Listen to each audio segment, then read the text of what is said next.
তেলের দাম বাড়বে না। বিশেষ করে পাবলিক পরিবহন যারা যেগুলি আছে 15 তারিখ থেকে তারা প্রয়োজন মতো তেল অবাধে পাবে যতটুকু প্রয়োজন, আর তেলের দাম বাড়ানো হবে না, যার ফলে ভাড়া বাড়ছে না। আমরা মনে করছি না এবার বড় ধরনের শিডিউল বিপর্যয় হওয়ার সুযোগ আছে।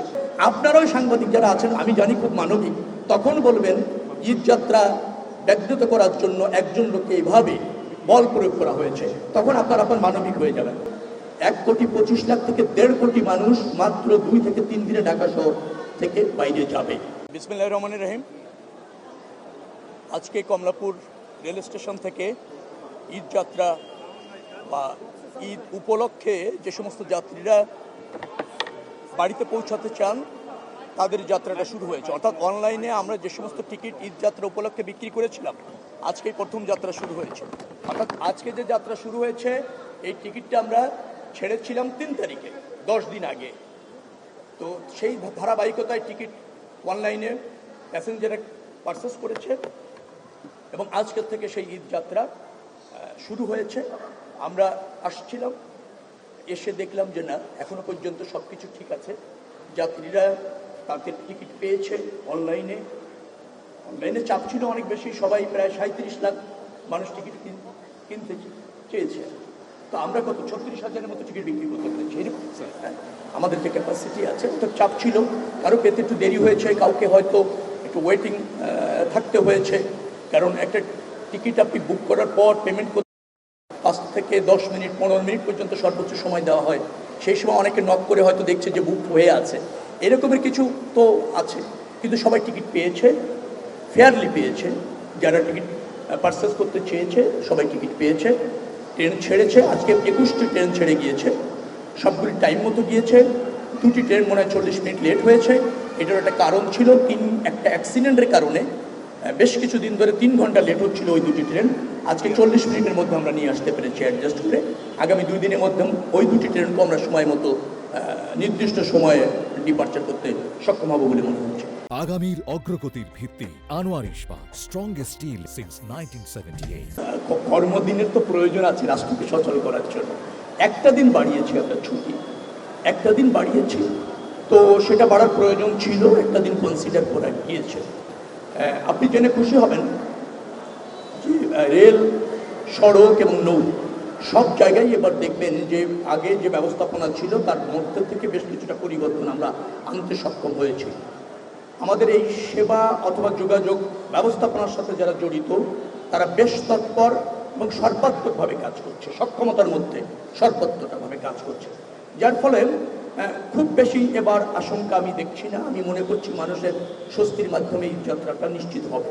ট্রেনে প্রায় আমরা 124টি কোচ, আপনি যদি বলেন মিটার গেজে আমরা যুক্ত করেছি, আরও 14টার মতো মনে হয় আমরা যুক্ত করেছি ব্রড গেজে।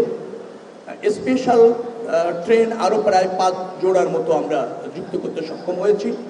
তো সব কিছু মিলিয়ে আমাদের যে ক্যাপাসিটি আছে 36 থেকে 42,000 মানুষকে আমরা এই সেবাটা দিতে পারবো, যাত্রাটা নিশ্চিত করতে পারবো। শেষ মুহূর্তে কিছু চাপ হয়, অনেকে যে কোনো মূল্যে ছাদে উঠে যেতে চান, আমরা নিবৃত্ত করার চেষ্টা করছি, উঠার সব ব্যবস্থা বন্ধ করছি। তারপরও হচ্ছে যদি এমন হয়ে যায় শেষ মুহূর্তে যে কন্ট্রোলদের অনেক সময় বাইরে চলে যায়, সে যে কোনো মূল্যে বাসায় পৌঁছাতে চায়। আপনি যেটা বলছিলেন 1 কোটি, আমার জানা মতে 1,25,00,000 থেকে 1.5 কোটি মানুষ মাত্র 2 থেকে 3 দিনে ঢাকা শহর থেকে বাইরে যাবে। পৃথিবীর কোনো শহরে এই অল্প সময়ের মধ্যে এত লোকের বাইরে যাওয়ার দৃষ্টান্ত নাই। সেরকম একটা পরিস্থিতি আমাদের ফেস করতে হয়। এখানে ব্যবস্থাপনা যতটুকু আছে তার খুব ঘাটতি নাই, কিন্তু আরও ব্যবস্থাপনা, আরও সক্ষমতা, আরও আপনি ধরেন কোচ, বাস, মানে ট্রেনের কোচ, বাস, লঞ্চ, এগুলি প্রয়োজন, এটা ঠিক আছে। আবার যে সমস্ত পরিবহন ইতিমধ্যে এখানে ফাংশন করছে সেটা অনেক পুরনো, আরও নতুন কোচ দরকার। তো সে জায়গায় আমরা মনোযোগী আছি, আমরা চেষ্টা করছি নতুন করে আরও কোচ যুক্ত করা, বাস ব্যবস্থাপনায় শৃঙ্খলা এনে একটা আমূল ডিসিপ্লিন সহ একটা মানসম্মত বাস সার্ভিস নিশ্চিত করা, এ ব্যাপারে সরকার কাজ করছে। আমার মনে হয় একটু সময় যদি দেন, কারণ 20 দিনের একটা সরকার, তো দৃশ্যমান পরিবর্তনগুলি ধাপে ধাপে দ্রুততম সময়ের মধ্যে আপনারা দেখবেন। না, তেলে কোনো সমস্যা হবে না, তেলের দাম বাড়বে না। বিশেষ করে পাবলিক পরিবহন যারা যেগুলি আছে 15 তারিখ থেকে তারা প্রয়োজন মতো তেল অবাধে পাবে, যতটুকু প্রয়োজন সেটা এনশিওর করা হয়েছে। জ্বালানি মন্ত্রী আমাকে এনশিওর করেছেন, তিনি বলেছেন 15 তারিখ থেকে পর্যাপ্ত তেল পাবলিক পরিবহনে সরবরাহ করা হবে, আর তেলের দাম বাড়ানো হবে না, যার ফলে ভাড়া বাড়ছে না, আর দুর্ভোগ হওয়ার সম্ভাবনা আমি দেখছি না। তেল সংক্রান্ত দুর্ভোগ আমি দেখছি না এই পর্যন্ত। না না, ওইটা বিবেচনা করা হচ্ছে। আমার মনে হয় 15 তারিখের পর থেকে রেশনিং ব্যবস্থা এভাবে থাকবে কিনা তার পুনর্বিবেচনা করা হবে। তবে আপনি মনে রাখবেন, সংকট হলে সব জায়গায় কিছু না কিছু ছাড়, কিছু না কিছু সীমাবদ্ধতা চলে আসে। বড় একটা সংকট, আমরা এখন তো সংকট থেকে বেরোতে পারিনি, আশঙ্কা আছে, সংকটের মধ্যে আছি, আমাদের সক্ষমতা দিয়ে আমরা মোকাবেলা করতে চাচ্ছি। একটা সংকট যখন হয় সবাইকে একটু স্যাক্রিফাইস তো করতেই হবে, নিশ্চয়ই জনগণকেও কিছু না কিছু তো করতে হয়। আমরা মনে করছি না এবার বড় ধরনের শিডিউল বিপর্যয় হওয়ার সুযোগ আছে। আপনাকে বলে রাখি, 85 থেকে 87টি লোকোমোটিভ যদি আমরা অ্যারেঞ্জ করতে পারি তাহলে শিডিউল বিপর্যয়ের কোনো সম্ভাবনা আশা করি এই ব্যবস্থাপনায় থাকবে না। ইতিমধ্যে আমরা 78টি লোকোমোটিভ যুক্ত করতে পেরেছি।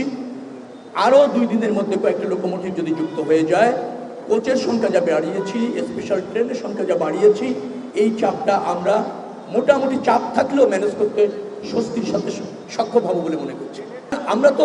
আমরা কোনো অবস্থা তো সেটা চাইছি না, নিবৃত্ত করছি, বাধা দিচ্ছি, প্রতিরোধ করছি। এখন ধরেন হাজার হাজার মানুষ এক হয়ে 2-1 জন কোনো সময় সব কিছু অতিক্রম করে তুলে যায়, তাকে আমরা নামিয়ে আনারও চেষ্টা করছি।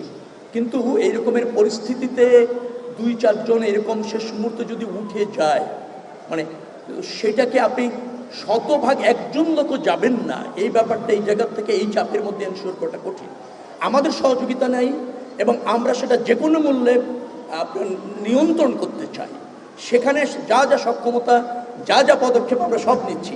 কিন্তু আমি এই মুহূর্তে আপনাকে হয়তো এই কথা বলতে পারছি না যে একজন লোক কোনো অবস্থাতে ছাদে যেতে দেওয়া হবে না। যদি ওই অ্যাকশনে আপনি যান, সেটাও আরেকটা বিপর্যয় সৃষ্টি করবে। আপনারাও সাংবাদিক যারা আছেন, আমি জানি খুব মানবিক, তখন বলবেন ঈদযাত্রা ব্যাঘাত করার জন্য একজন লোককে এইভাবে বল প্রয়োগ করা হয়েছে, তখন আপনার মানবিক হয়ে যাবেন। এখন শৃঙ্খলার মধ্যে আছে, শৃঙ্খলা চাইছেন। সহজ যেটা করছেন সেটা তো একটা চুক্তির মাধ্যমে অ্যাগ্রি হয়ে করছেন। এখান থেকে বেরিয়ে আসতে হলে আরেকটা বিকল্পেরও প্রয়োজন আছে। তো সেটা আমরা খুব বেশি ব্যত্যয় কি মনে করছি না। কিছু কিছু অভিযোগ যেহেতু আছে এবং কিছু দাবি আছে, আমরা মনে রাখবেন সবসময় সব মানুষের ন্যায্য দাবিটাকে অ্যাকোমোডেট করতে চাই, কিন্তু ন্যায্য দাবিটা অ্যাকোমোডেট করতে গিয়ে প্রাতিষ্ঠানিক কিছু প্রক্রিয়া আছে, সেই প্রক্রিয়াটা অনুসরণ করতে হয়। আপনি যেটা আমলে আনলেন, ডেফিনেটলি দ্রুততম সময়ের মধ্যে চেষ্টা করব ওই অভিযোগটা কিভাবে নিষ্পত্তি করা যায়। আমরা বলেছি কোনো অবস্থাতে সরকার কারণ ছাড়া, আলোচনা ছাড়া এবং নির্ধারণ করা ছাড়া কোনো ভাড়া বাড়ানো যাবে না, যার দাম সরকার বাড়ানো যাবে না। এখন ধরেন আপনি বলছেন অগ্রিম টিকিট বিক্রি করছে না, আমি জানি বিক্রি করছে। মাঝখানে অগ্রিম টিকিট বিক্রি করা টিকিটও ফেরত দেওয়ার একটা চেষ্টা করা হয়েছিল, আমি সেটা বন্ধ করেছি। তারা বলেছিল তেলের দাম বাড়তে পারে, অগ্রিম টিকিট বিক্রি করলে আমরা তেলের দাম বেড়ে গেলে ওই টিকিটে যাত্রী বহন করতে পারবো না। আমি বলেছি তেলের দাম বাড়বে না, তেল সরবরাহ নিশ্চিত হবে, অতএব টিকিটের দাম বাড়ানো যাবে না, বিক্রিত টিকিট ফেরত দেওয়া যাবে না। তারা অ্যাগ্রি করেছে এবং তারা বিক্রিত টিকিট ফেরত দেয়। পুলিশ প্রশাসন অব্যাহত আছে।